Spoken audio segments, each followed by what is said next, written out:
تو وہ آپ سے کہیں گے ہم ایشور کی تپسیا کرتے ہیں، ایشور کی جستجو اور اس کی تلاش میں ہم نے یہ رنگ اپنے محبوب کو پانے کے لیے، اپنے چاہت کو حاصل کرنے کے لیے میں نے یہ رنگ ہم نے یہ اپنائے۔ ہر آدمی یہ کوشش میں رہتا ہے کہ کس طرح سے اللہ تبارک و تعالیٰ کا قرب حاصل ہو جائے، لیکن کیا وہ حقیقت ہے؟ کیا ایسا اس طرح سے اللہ تعالیٰ کو تلاش کرنا اپنے اپنے مرضی اور اپنے مزاج سے، کیا اللہ تعالیٰ نے ایسے ہی ہم کو چھوڑ دیا یا ہمیں اپنا پانے کے لیے کوئی ڈھنگ کوئی طریقہ بتایا؟ آپ مسلمان ہیں، آپ کلمہ پڑھ رہے ہیں، کلمہ آپ نے پڑھا ہے؟ اگر آپ سے پوچھا جائے کہ آپ نے کلمہ کیوں پڑھا ہے، کلمہ پڑھنے کے بعد آپ نے پڑھا کیوں ہے، وجہ کیا ہے، سبب کیا ہے؟ آپ یہی کہو گے کہ میں اللہ کو خوش کرنا چاہ رہا ہوں، میں اپنے مالک کا کلمہ پڑھ کر، میں اللہ تعالیٰ کے حکم کی فرمانبرداری کر کر، میں اللہ کی جنت اللہ نے جو بنائی ہے اسے جنت حاصل کرنا چاہتا ہوں، اللہ کی خوشی پانا چاہتا ہوں، اللہ کے غضب سے بچنا چاہتا ہوں، اس لیے میں نے کلمہ پڑھا ہے۔ اور یقیناً آپ نے اسی لیے کلمہ پڑھا ہے، ہم نے بھی اسی لیے کلمہ پڑھا ہے، اور جتنے بھی اپنے آپ کو اسلام کے مسلمان سمجھتے ہیں ان سبوں نے اسی لیے کلمہ پڑھا ہے کہ وہ اللہ تبارک و تعالیٰ کے محبوب بندے بن جائیں، اللہ کے چہیتے بندے بن جائیں، اللہ نے جو جنت بنائی اس جنت میں حاضر ہو، اس میں داخل کر دیے ہیں۔ لیکن سوال یہ پیدا ہوتا ہے کہ اللہ رب العزت نے ہمیں اپنا قرب حاصل کرنے کے لیے کچھ طریقہ، کچھ راستہ بتایا کہ نہیں بتایا؟ یقیناً بتایا۔ سب سے پہلے تو یہی کلمہ، یہ وہ گیٹ ہے، یہ دروازہ ہے جس دروازے کے اندر آپ کو آنا ہے۔ پہلے یہ کلمہ پڑھنا ہے جو مکمل طریقے سے اللہ تبارک و تعالیٰ نے ہمیں حکم دیا، اور جس کلمے کو پھیلانے کے لیے، دوسروں تک پہنچانے کے لیے، دوسروں کو آگاہ کرنے کے لیے اللہ نے نبیوں اور رسولوں کو پیدا فرمایا۔ یہ کلمہ لا الہ الا اللہ، اور دوسرا محمد بولو رسول اللہ، لا الہ الا اللہ محمد رسول اللہ۔ یہ کلمے کے دو حصے ہیں، لا الہ الا اللہ محمد رسول اللہ، پورا کلمہ کلمہ شہادت کہلاتا ہے، اشہد ان لا الہ الا اللہ واشہد ان محمدا عبدہ ورسولہ۔ میں گواہی دیتا ہوں کہ اللہ کے سوا کوئی سچا معبود نہیں، برحق معبود نہیں، اور محمد صلی اللہ علیہ وسلم اللہ کے رسول ہیں، اللہ کے بندے ہیں۔ یہ وہ منتر ہے، یہ وہ کلمہ ہے جسے پڑھ کر آدمی اسلام میں داخل ہوتا ہے، اور یہاں سے اللہ کی مرضی خوش، اللہ کی رضا کی چھاؤں میں وہ آتا ہے۔ اللہ تعالیٰ گویا اس سے اللہ کی خوشیاں ڈھونڈنے کے لیے وہ آتا ہے۔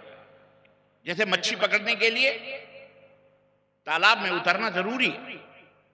اگر کوئی آدمی تالاب کے باہر کھڑا ہو اور کہے میں مچھی پکڑنا چاہتا ہوں، مچھی آ جا، مچھی آ جا، مچھی آئے گی؟ نہیں آئے گی۔ جب تک آپ تالاب میں اترو گے نہیں، جب تک مچھی آپ کو نہیں ملے گی۔ بالکل اسی طرح سے جب تک آپ یہ کلمہ نہیں پڑھو گے، چاہے اپنے آپ کو جا کر کے کہیں قربان کر دیں، کہیں آپ جا کر کے اپنے آپ کو ہلاک کر دیں کہ ہم اللہ کی خوشی چاہتے ہیں، آپ کبھی کامیاب نہیں ہو سکتے۔ ضروری ہے کہ یہ کلمہ پڑھیں، اور اس لا الہ الا اللہ محمد رسول اللہ کا مطلب یہ ہے کہ اللہ کے حکم کی فرمانبرداری کریں اور محمد رسول اللہ صلی اللہ علیہ وسلم کی تابعداری کریں۔ اللہ کی توحید، اللہ کے ساتھ کسی کو شریک نہ بنائیں، ساجیدار نہ بنائیں۔ بہت آسان طریقہ ہے۔ اللہ ہی معبود ہے، اللہ ہی مشکل کشا ہے، اللہ ہی حاجت روا ہے، اللہ تبارک و تعالیٰ ہی دکھوں کو دور کرنے والا ہے، سکھ دینے والا ہے، اللہ ہی ساری چیزوں کا مالک، اللہ مالک الملک، اللہ تمام بادشاہوں کا بادشاہ ہے۔ تؤتی الملک من تشاء وتنزع الملک ممن تشاء، جس کو چاہتا ہے حکومت عطا فرماتا ہے، جس کو چاہتا ہے حکومت چھین لیتا ہے، جس کو چاہتا ہے مارتا ہے، جس کو چاہتا ہے جلاتا ہے۔ سب کچھ بید الخیر، تمام بھلائیاں اللہ تعالیٰ تیرے ہاتھ میں ہے۔ اللہ ہر چیز کے اوپر قادر ہے۔ یہ ایمان ٹھوس ہونا چاہیے، مضبوط ہونا چاہیے۔ میرے بھائیوں، میرے بہنوں، میرے عزیزوں، میرے دوستوں، یہ دل کے اندر اتنا مضبوط ہونا چاہیے کہ دنیا کی کوئی طاقت ہمارے سامنے آ جائے، گردن پر تلوار رکھ دے، کہہ دے انکار کرو کہ اللہ تعالیٰ مشکل کشا نہیں، حاجت روا نہیں، معبود برحق نہیں، اسے کہہ دو جان جانا گوارا ہے، لیکن اس کلمے سے ہٹنا گوارا۔ یہ ہے کلمہ توحید۔ آج بہت سارے انسان اس دنیا میں رہتے ہیں، میں نے بتایا اللہ تعالیٰ کو ڈھونڈنے کا طریقہ یہ ہے، پہلا گیٹ ہے، پہلا راستہ ہے کہ آپ اس توحید کو اپنائیں، تب اللہ کی خوشی آپ کو ملے گی۔ اس سے ہٹ کر آپ کہیں اللہ کی خوشی نہیں پائیں گے، چاہے آپ بڑے سے بڑے جا کر کے اپنے آپ کو جیسا دھوپ میں اور سردی میں یا آگ میں جا کر کے کود پڑیں اور کہہ دیں ہم اللہ کو پانا چاہتے ہیں، اللہ ایسے نہیں ملے گا۔ اللہ کے ملنے کے لیے کچھ ڈھنگ ہے، اللہ کو پانے کے لیے کچھ طریقہ ہے۔ اللہ کو پانے کے لیے سب سے پہلا طریقہ یہی ہے کہ اللہ تبارک و تعالیٰ کی عبادت کی جائے، بندگی کی جائے، اللہ ایک ہے یہ تسلیم کیا جائے، اللہ کو ایک مانا جائے، اللہ کی فرمانبرداری کی جائے اور صرف اللہ کی عبادت کی جائے اور اللہ کے ساتھ کسی کو شریک نہ ٹھہرایا جائے۔ جب تک کوئی انسان یہ عقیدہ نہیں رکھے گا جب تک وہ اللہ کو پا سکتا، اور جو آدمی یہ عقیدہ رکھتا ہے اسی کو کیا کہا جاتا ہے؟ اسی کو مسلمان کہا جاتا ہے، اسی کو کیا کہا جاتا ہے؟ اور وہی اسلام کا مفہوم، اسلام کا معنی بھی وہی۔ اور محمد الرسول اللہ، محمد صلی اللہ علیہ وسلم اللہ کے رسول ہیں، مطلب جو کچھ بھی اللہ کے نبی کی جو زندگی ہے وہی ہماری زندگی ہونی چاہیے۔ ہمارا اٹھنا، ہمارا بیٹھنا، ہمارا سونا، ہمارا جاگنا، ہمارا کھانا، ہمارا پینا، ہماری شادی، ہمارا بیاہ اور ہماری تجارت، ہمارا معاملہ، سب کچھ جناب محمد الرسول اللہ صلی اللہ علیہ وسلم کی سنتوں کے مطابق ہونا چاہیے۔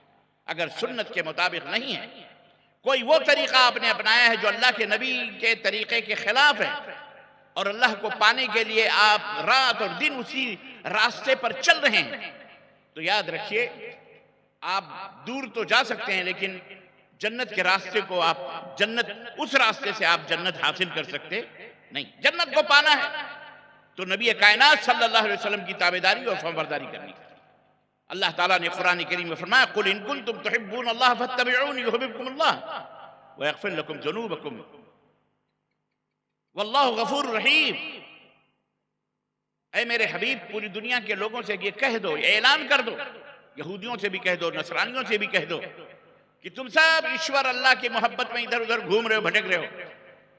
تم اگر اللہ تک پہنچنا چاہتے ہو، اللہ کے محبوب بننا چاہتے ہو، اللہ کے چہیتے بننا چاہتے ہو، فَاتَّبِعُونِي، تو میرے پیچھے پیچھے چلو، یعنی محمد الرسول اللہ صلی اللہ علیہ وسلم کی تابعداری کرو۔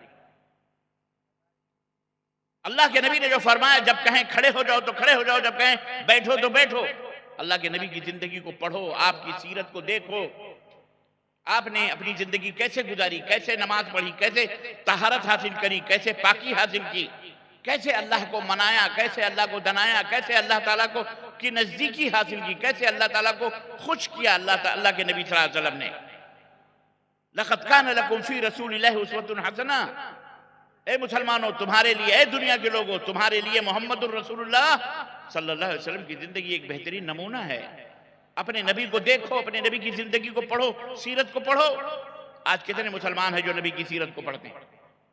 اللہ اکبر۔ مولوی حضرات جمعہ کے دن بتا دیں کوئی حدیث، کوئی یہی جلسہ ہوتا ہے اس میں نبی کی سیرت بتا دیں، بس اس کے بعد نہ ہم پڑھتے ہیں، نہ ہم اپنے گھر میں پڑھاتے ہیں، نہ ہمارے گھر میں کوئی نبی صلی اللہ علیہ وسلم کی سیرت کے موضوع پر کوئی کتاب ہوگی کہ اللہ کے نبی کی زندگی کیسی تھی۔ اس میں کوئی شک نہیں کہ قرآن کریم ہے، قرآن کریم کو پڑھو تو اس میں نبی کی زندگی مکمل ہے۔ نبی صلی اللہ علیہ وسلم کیسے رہتے تھے قرآن بتلاتا ہمیں، اور اسی طرح صحیح بخاری، صحیح مسلم، ترمذی، ابو داؤد، نسائی، ابن ماجہ، یہ سب جو احادیث کی کتابیں ہیں اس میں نبی صلی اللہ علیہ وسلم کی سیرت بھی موجود ہے، آپ کی زندگی کا مکمل خاکہ موجود ہے۔ ہمیں کیسے عمل کرنا، اے میرے مسلمان بھائیوں، اس کی بہت ضرورت ہے، میری ماں بہنوں بیٹیوں، اس کی بہت سخت ضرورت ہے کہ ہم خود بھی پڑھیں اور اپنے بال بچوں کو بھی پڑھائیں کہ نبی کائنات صلی اللہ علیہ وسلم کیسے رہتے تھے۔ اگر آپ کو پتہ نہیں ہوگا تو آپ کو کوئی بھی ادھر ادھر انگلی پکڑ کے کوئی درگاہ پہ لے جائے گا، کوئی مزار پہ لے جائے گا، کوئی جھنڈا، کوئی تعویذ، کوئی گنڈا، کوئی پلیتا، کوئی حرام، کوئی کفر، کوئی الہاد، کوئی شرک، نہ جانے کہاں کہاں لے جا کر کے آپ کو بھٹکا کر جہنم کے راستے پہ ڈال دے گا۔ اس لیے ایک ہی راستہ ہے اور وہ ہے محمد صلی اللہ علیہ وسلم کا بتایا ہوا راستہ، اشہد ان محمدً عبدہ ورسولہ، جس کا مفہوم آپ جب یہ کہتے ہیں کہ میں گواہی دیتا ہوں کہ محمد صلی اللہ علیہ وسلم اللہ کے رسول ہیں، پیغمبر ہیں، تو اس کا مطلب یہ ہے کہ اے اللہ میں یہ تجھ سے وعدہ کرتا ہوں کہ میری زندگی کا لمحہ لمحہ، سیکنڈ سیکنڈ، منٹ منٹ، جو بھی زندگی گزرے گی، اے اللہ میں وعدہ کرتا ہوں تیرے نبی کے حکم کے تابع میں گزرے گی، تابع داری میں گزرے گی، تیرے نبی کی فرمانبرداری میں گزرے گی۔ یہ وعدہ کرتے ہیں اور یہ وعدہ اللہ سے آپ کرتے ہو، کسی اور سے نہیں کرتے۔ اگر پولیس اسٹیشن میں کسی جرم میں پکڑے گئے اور پولیس نے اپنے اسٹیشن میں بلا کر کے آپ سے وعدہ لیا کہ آئندہ سگنل نہیں توڑو گے، لکھوایا اسے، یہاں سائن کرو، یہاں لکھو آئندہ سگنل نہیں توڑو گے،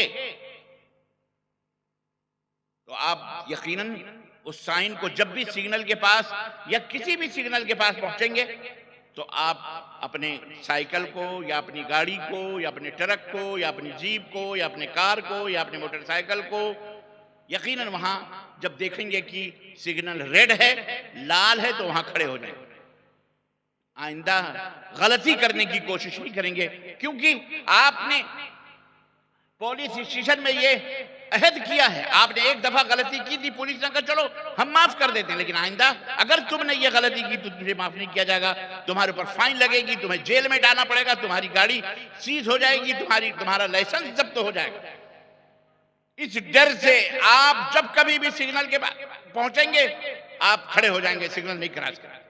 عزیزان محترم، ایک مثال ہے سمجھنے کے لیے، اللہ تبارک و تعالیٰ نے بھی قرآن کریم میں یہ حکم دیا ہے کہ اگر لوگوں تم نے نبی سے معاہدہ کیا، اللہ سے ہم سے معاہدہ کیا کہ اللہ میری زندگی نبی کے فرمانبرداری میں گزرے گی، اگر تم نے نبی کی مخالفت کی، اگر تم نے میرے حکم کی نافرمانی کی، میرے حکم کے مطابق تم نے اپنی زندگی کو نہیں گزارا، تو یاد رکھو فَلْيَحْذَرِ الَّذِينَ يُخَالِفُونَ عَنْ أَمْرِهِ أَن تُصِيبَهُمْ فِتْنَةٌ أَوْ يُصِيبَهُمْ عَذَابٌ عَلِيمٌ۔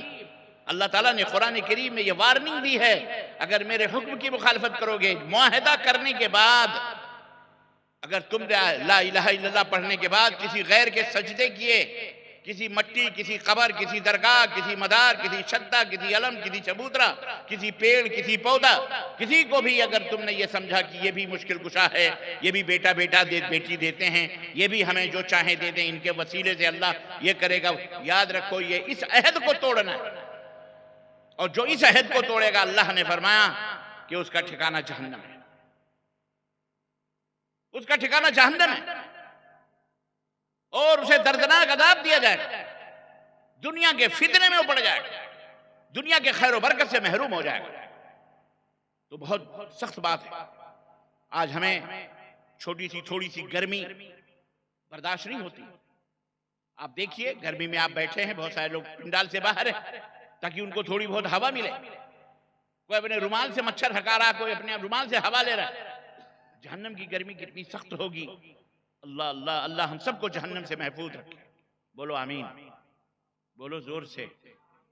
سحر کا وقت ہے، اللہ تبارک و تعالیٰ آسمان دنیا پہ نزول فرما چکا ہے، اللہ کے نبی فرماتے ہیں سحر کے وقت میں اللہ اپنے عرش سے نزول فرماتا ہے، اترتا ہے، کیسے اترتا ہے وہ ہم کو نہیں معلوم، جیسے اس کی شان ہے ویسے اترتا ہے، اور پھر دنیا والوں کی سے مخاطب ہو کے کہتا ہے ہے کوئی معافی مانگنے والا جسے میں معاف کر دوں، ہے کوئی بخشش طلب کرنے والا جسے میں بخش دوں، ہے کوئی غریبی سے پریشان آدمی جس کی غربت کو میں دور کر دوں، ہے کوئی مریض جو مجھے پکارے، مجھ سے شفا طلب کرے میں اسے شفا دے دوں، ہے کوئی پریشان حال جو اپنی پریشانیوں کا، دکھ کا، درد کا اظہار کرے، دعا کرے میں اسے دکھ کو دور کر دوں۔ اس وقت اللہ آواز دے رہا ہے، ایسے موقع پر ہمیں بھولنا نہیں چاہیے کہ ہم اپنے رب کو پکاریں۔ وَبِالْأَسْحَارِ يَسْتَغْفِرُونَ، مومنوں کی پہچان یہ ہے کہ سحر کے وقت وہ اللہ سے معافی مانگتے ہیں، استغفار کرتے ہیں، ہمیں بھی اللہ سے استغفار کرنا چاہیے۔ یہ مجلسیں، یہ وعظ و نصیحت کے جلسے، یہ ٹینٹ، یہ تمام سب تام دھام جو آپ دیکھ رہے ہو عزیزان محترم، اس کا ایک ہی مقصد ہے کہ ہم اپنے رب کو، اپنے اللہ کو راضی کر دیں، اپنے اللہ کو خوش کر لیں، اللہ کی مخالفت نہ کریں، رسول اللہ صلی اللہ علیہ وسلم کی مخالفت نہ کریں، ورنہ جہنم ہمارا مقدر ہے۔ اللہ ہم سب کو جہنم سے نجات عطا فرمائے، جو بولو آمین۔ اللہ تعالی ہمارے ماں باپ کو جہنم سے نجات عطا فرمائے، ہمارے بال بچوں کو جہنم سے آزاد فرمائے، اللہ تعالی ہم سب کو جنت الفردوس میں اعلیٰ مقام عطا فرمائے۔ اللہ یہ جلسہ، یہ جلوس، جو کچھ بھی ہو رہا ہے، یہاں جو کہا جا رہا ہے، اللہ ہمارے نام اعمال میں، اے اللہ اسے نیکیوں میں تحریر فرما دے میرے مولا۔ اے اللہ ہم پریشان حال ہیں، ہماری پریشانیوں کو دور فرما۔ اے اللہ ہم غربت و افلاس کے مارے ہوئے اے اللہ تیرے دروازے پہ موجود ہیں، اے اللہ ہماری غربت و افلاس اور فقیری کو دور فرما دے مولا۔ اے اللہ ہمیں مال و دولت عطا فرما تاکہ تیری راہ میں ہم خرچ کریں، صدقہ اور خیرات کریں، غریبوں، یتیموں، بیواؤں کی مدد کریں۔ اے اللہ ہم بیمار ہیں، ہمیں شفا یابی عطا فرما۔ اے اللہ ہم پریشان حال ہیں، ہماری پریشانیوں کو دور فرما۔ اے اللہ ہم دکھ درد کے مارے اللہ ہمارے دکھ درد کو دور فرما دے مولا. اے اللہ ظالموں نے ہمارے اوپر اپنی زندگی کو تنگ کیا، ہم اپنے وطن کے اندر بھی غیر محفوظ ہیں، ہم اپنے وطن کے اندر بھی پریشان حال ہیں، ظالموں نے ہمارا جینا حرام کیا ہے. اے اللہ ہمیں نماز کی، ہمیں نماز، ہماری نمازوں کے اوپر حسد، ہماری مسجدوں کو توڑنے کے لیے، ہماری عبادت گاہوں کو برباد کرنے، ہمارے بچوں کا فیوچر اور مستقبل برباد کرنے کے لیے کچھ ظالموں نے کچھ اس طرح کے سسٹم بنانے کی کوشش کی ہے جو ہمیں ہلاک و بربادیت کی طرف لے جائے. اے اللہ تو انہیں ہلاک و برباد فرما دے. بولو آمین. اے اللہ انہیں ہلاک و برباد فرما دے مولا. اے اللہ انہیں نیست و نابود فرما دے مولا. اے اللہ جس طاقت اور جس پاور کی بنیاد پر وہ یہ ظلم کر رہے ہیں، اللہ ان ظالموں کے طاقتوں اور ان کے پاورز کو اللہ برباد کر دے مولا. اللہ سے دعا کیا. عزیزان گرامی قدر، تو اللہ کے دین کے اوپر ثابت قدم ہو جاؤ، اللہ اس کے رسول کے فرما بردار بن جاؤ. انشاءاللہ تبارک تعالی یہی جنت کا راستہ ہے، یہی جنت کا راستہ ہے، اور یہی چیز ہے جس سے اللہ کی خوشی حاصل ہوگی. کسی بھی حالت میں ایمان آپ کے ہاتھوں سے نہیں جانا چاہیے. جس دن آپ کے ہاتھ سے ایمان چلا گیا، ایمان کی دولت چلی گئی، تو یاد رکھو تم کروڑ پتی بھی ہو جاؤ گے، تم آسمانوں کے اوپر بھی اڑو گے، اللہ کی قسم جہنم ہی ٹھکانہ ہوگا، اللہ کی مار پڑے گی. اس لیے اپنے آنے والی نسلوں کی حفاظت کرو، اور اس طرح کے اپنی بچیوں کی حفاظت کرو، اور اس طرح کے ادارے جیسے یہ کلیۃ فاطمۃ الزہرا جو ہے ماشاءاللہ بنات، اور اس طرح کے اور بھی لڑکوں کے ادارے، لڑکوں کے اسکول، لڑکوں کے مدرسے، جہاں اللہ اس کے رسول کی تعلیم، جہاں توحید کی، شرک کی تعلیم ہوتی ہے، جہاں سنت، ایسے قائم کرو. سنت و بدعت کے درمیان فرق معلوم ہو، حلال و حرام کی تمیز ہو.